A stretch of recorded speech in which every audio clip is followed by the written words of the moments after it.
Commencement is life's great ceremonial achievement. With its own attendant and highly appropriate symbolism, here we are on a literal level playing field. And your ceremonial costume? Shapeless. Uniform. One size fits all, whether male or female. Scholar or slacker, spray tan prom queen or intergalactic Xbox assassin. Each of you is dressed exactly the same, and your diploma, but for your name, exactly the same. All of this is as it should be, because none of you is special. You are not special. You are not exceptional. We've come a long way from the days of spare the rod, spoil the child.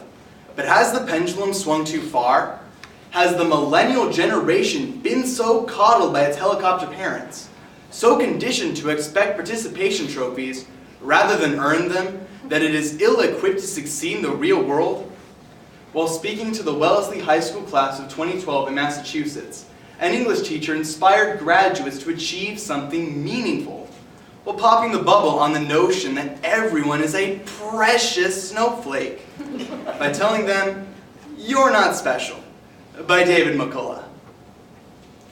Contrary to U9's soccer trophy may suggest, your glowing 7th grade report card, despite every assurance by a certain corpulent purple dinosaur, that nice Mr. Rogers, and your baddie Aunt Sylvia, no matter how often your maternal Cape Crusader has swooped in to save you, you're nothing special.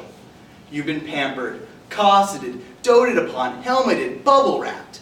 Capable adults with other things to do have held you, kissed you, fed you, wiped your mouth, wiped your bottom, trained you, taught you, tutored you, coached you, listened to you, counseled you, encouraged you, and consoled and encouraged you again.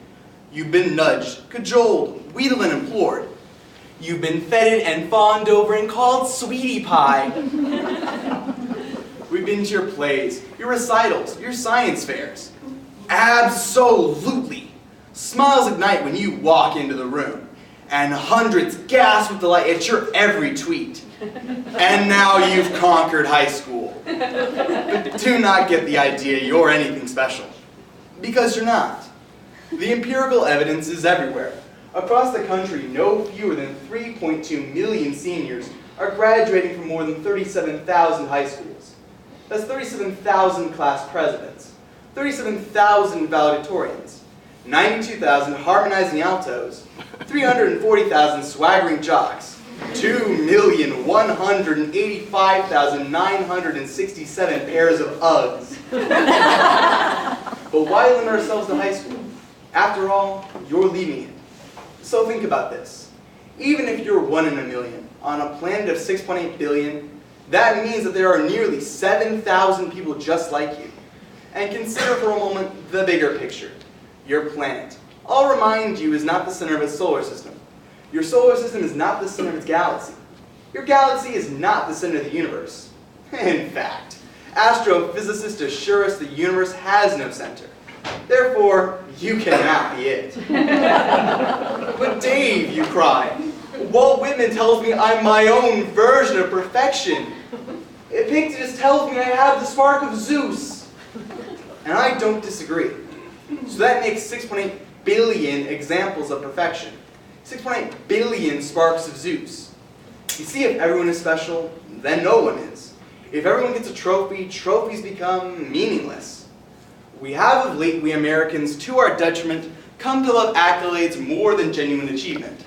We have come to see them as the point, and we're happy to compromise standards, or ignore reality, if we suspect that's the quickest way, or only way to have something to put on the mantelpiece, something to pose with, crow about, something with which to leverage ourselves into a better spot on the social totem pole.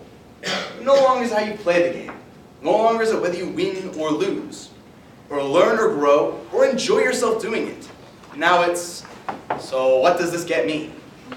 If you've learned anything in 3 years here, I hope it's that education should be for, rather than material advantage, the exhilaration of learning.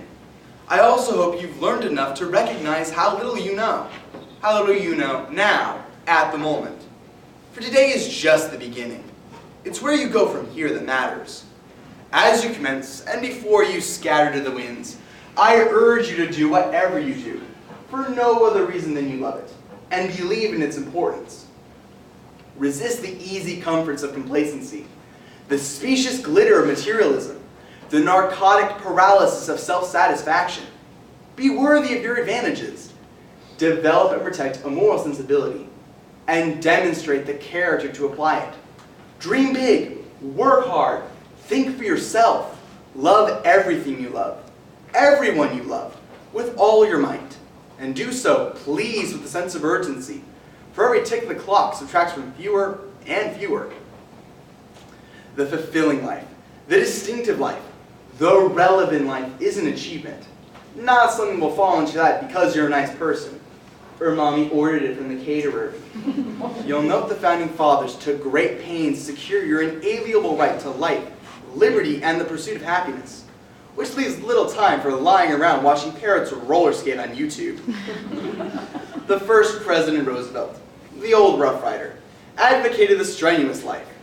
Mr. Thoreau wanted to drive life into a corner, to live deep and suck out all the marrow.